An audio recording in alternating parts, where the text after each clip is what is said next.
famille Makosso def na ci liggéey bu am solo, ça nous a permis de recouper nos propres informations. am nañu jógee fii ci dëkk bi bañ jógee ne xaalis baa ngay tuuru Dubaï et en contrepartie laaj ñu la dara lu lekk ay cabinet am nañu jógee fii dem ñaari rappeur benn animatrice de télé benn chroniqueuse de radio 5 influenceuses mooy ñooñu di tànqal nit ñi nekk ci Instagram di jaay yu amul naan da ngeen di influencer ko leen di influencer yow soxna si noo tudd Siré waaw Adjire Kounda yow mérité nga le titre d'influenceuse parce que yaa ngi liggéey ci taskatu xabaar yi di gëstu ci problème mu dëkk bi di influencer say lecteurs ak say lectrices dans le bon sens dans le sens positif di reformater la conscience citoyenne di défendre ay valeurs yow mérité nga le titre d'influenceuse waaye ñoo xam ne saa wu ñu génnee ci médias yi seen xàppa yaa ngay fay ci biti nga naan influenceuse de contre-valeurs yi donc 5 influenceuses et 11 miss bi ci jam la posé problème bu miss yi dañ daan waaye dañuy iñaan voilà la confirmation lan la miss yi dul foofu ci lekk ay musiba lan lay fay wut moo tax je maintiens ce que j'avais dit avant may déposer plainte auprès du procureur pour apologie du viol ndax miss yoo xam ne ñi ci ëmb yu amul bàyyi kenn xamul ñaata miss yoo xam ni bu fekkee concours bi jeex na kay ba ñu xam première couronne ñu xam première dauphine deuxième dauphine ku ne nga jox ko na mu mérite doyul doo leen bàyyi ñu ñibbi mais di leen yóbbu fii ci complexe bu bees bi nu mu tuddati fii ministère yu bees yi ne nga yóbbu leen jam ñaajo soi-disant que da nga leen di présenter ay autorités dont des naar luy ndey loolu voilà le résultat voilà encore les miss qui font parler d'elles waaye nag man dama bëgg wax ni bu leen kenn condamné ay victimes lañu parce que affaire concours miss yi c'est devenu et Jamra l'a toujours dit la porte ouverte à la prostitution de luxe une porte ouverte au proxénétisme déposé nañu plainte nag suñu avocat maître Moussa Sarr dana ko topp loolu affaire miss yi loolu waaye mujj ni preuve amaat que miss yaa ngi occupé le premier plan ci scandale bi 11 miss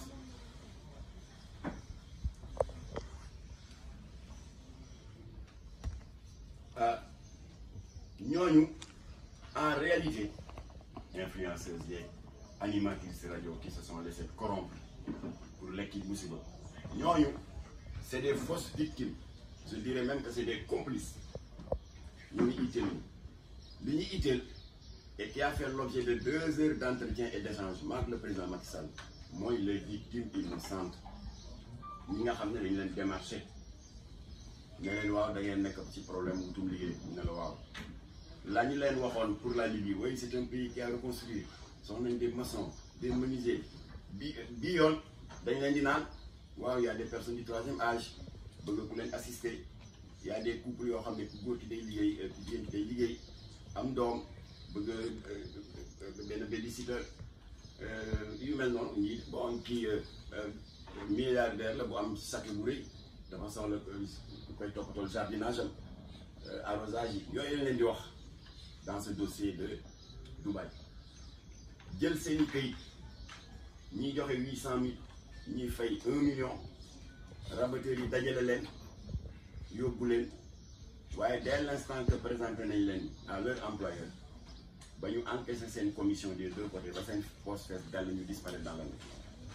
ñooñu ñoo mat a rëbb alors léegi nag de tous les témoignages que nous avons tous entendus dans les réseaux sociaux te amul témoignage bu gën a crédible bu dul ay victimes qui ne se connaissent pas et qui disent la même chose li wala bi wax naan bu ñëpp tuuf li nga tooy kon am na lu xew ñoom ñëpp daal reconnaître nañu ne ba ñu ne cëpp Dubaï ci leen intercepté au nom de leur futur employeur acte ba mu njëkk a posé mooy retirer sa passeport c'est suspect xanaa kii la nga ko nar a liggéey du jàmm jël sa passeport denc ko alors de plusieurs témoignages gis nañu ne ba ñu eggee seen patron pervers sans tourner longtemps autour du pot kii dafa def ko ni soxlawuma la mbindaan ak soxlawuma la jardinage et cetera dama am samay groupe de copains mooy ñii toog parce que ba ndaw si ne jamet ci salle bi loolu la fa fekk voilà pour que daal ñun dañuy baaxoo di def partouze mooy des accouplements en groupe ndaw sa nee na egsi naa ba noppi je ne pouvais plus reculer te ñu ma tegal en liquide une somme de $10,000 muy 5 millions gars yi tëddee ko en groupe nee na j'ai saigné de partout presque xaw naa xam yeneen témoignage ay milliardaires pervers et obsédés sexuels li leen itteel c'est la contemplation d'un acte de zoophilie ne man day dama am benn berger allemand mooy kuukalam ak yooyu léegi dama bëgg daal di ko seetaan muy bëgg kon daal soo bëggee $20,000 a ngi nii pour nga tëdd ak moom $20,000 c'est 10 millions de francs CFA ainsi de suite bi nga xamee nag moo gën a jéggi dañu et qui a fait l'objet d'une enquête pointue de vos confrères de C8 qui est une télévision française spécialisée dans les problèmes de société ñu invité fa benn borom xam-xam ci laa doog a comprendre ampleur bi scandale Dubaï bi jur te am un aspect de traitement dégradant et inhumain ci laa ko doog a comprendre alors borom xam-xam bi nee na déviance comportementale sexuelle de bari façon yéen xam ngeen ko l'homosexualité góor jigéen yàlla bind la ne góor la nga ne ko d'accord wu dem di def le contraire lesbianisme déviance comportementale la zoophilie mooy ñiy tëdd ak mala yéen presse bi janvier février am ni scandale bu amoon ci banlieue bi góor jigéen bi ñuy jàpp muy tëdd ak béy et la nécrophilie ci déviance comportementale yi la mooy ñi nga xam ne balaa ñoo yëg vraiment dégg ngeen leur sensation en tant que homme mooy ñu dem corrompre des gardiens de morgue di tëdd ak néew voilà alors borom xam-xam bi nag nee nag dafa am beneen forme de déviance rare mais qui existe et qui est violente moom la ñuy tuddee la scatophilie booy ndoyu ngeen dugg ci seen dictionnaire xool ñu ne ko luy loolu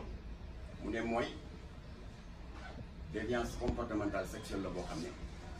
c'est caractérisé par une attirance vers les matières fécales, c'est-à-dire vers les excréments. Mais kon li xew Dubaï, c'est à l'actif de pervers sexuels qui ont la particularité d'être des scatophiles. Affaire au cabinet moo leen intéressé. Alors léegi ndaw si ne ba ñu ma joxee billet li ma njëkkee am soupçon mooy billet première classe qui coûte plus d'1 million. te nee na man je suis une jeune fille góorgóorlu naa ba am sama bac anglais te dégg naa foofu dañ ko fa soxla te rabatteur bi ma démarché loolu la ma doon wax waaye première surprise mooy billet première classe mu ne deuxième surprise ba ma eggee benn ngandam Cadillac yi homme d'affaires yi milliardaires yi yor ñu ne mu ne moo ma jël si ak chauffeur yóbbu ma ci hôtel de luxe yi gën a luxe ca Dubaï chauffeur bi nag yëkkati benn carte de crédit nekki patron bi sa rendez-vous ak moom suba la mais en attendant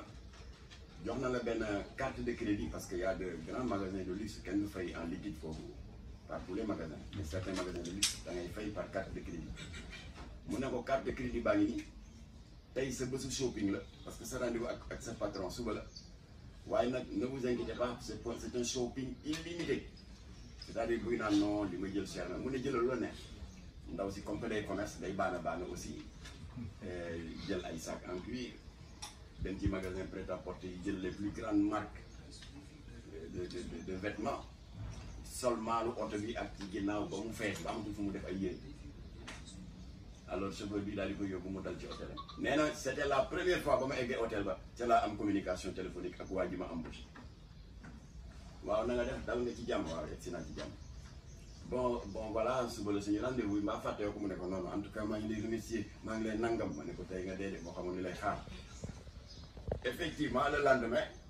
chauffeur ba jël si ko ba mu ñëwee waa ji était seul dans son salon célibataire milliardaire bien habillé waaye boo leen gisee seen jàlla ba yu rafet yeeg égal yu ñuul yi ndeysaan da ngay defee ne ay surtout yonent bi te c'est des vraies perversations waa ji ne ko soxlaawuma la rapport sexuel soxlaawuma la jotee ak yow ci lal bi soxlaawuma la dara si kanam tuuti damay naan benn laxatif masalan séeréer wala constipation ku mu dal xam ngeen ne pharmacie boo dem dañuy laal jaay laxatif bu ko defee bu defee FM 15 minutes après da ngay tëdd fii ma jonkan sa kaw yegg bi samay ginnaaw kër sa kaw ndaw si xaw a bayaa bi daal di ñaar c'est combien waaye ñoo ko bii moom mooy tarif bu mag bi c'est $40,000 ça fait combien du 20 millions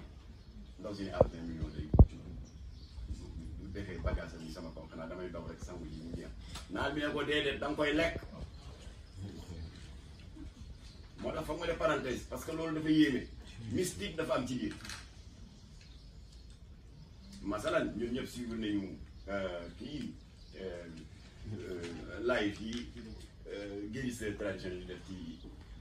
YouTube bi en bagay surtout ñi naan dañuy faj jinne faj rabak léeg-léeg ñu naan waaw kii nangama ko dal waaw ay fanu rab jëkkër ji ñëw dem su ko bëgg a takk jabar daw te pourtant ku taaru la jinne rek la daal di def kii bi en direct du ma tudd ay tur parce que vous les connaissez waaw gis nga de ndaw saa nga yuuxu waaye du moom jinne ja nekk ci biir muy yuuxu ndax yii may tari moo koy lakk jinne ja wàcce na jóge na ca bopp ba mu nga ci put bi mu ngi ci biir bi gis nga mu ngay yëngatu mu ngay agité wu wàcce na mu ngi ca obi mu ngay génn mu nga ca baaraamu dégg ba génn na jeex na elle va dormir peut-être 1 heure de temps 2 waaye bu paree alors mën ngeen ko yóbbu rab bi dana tàggu moom waaye am na yeneen maam mën yi def yu gën a garaaw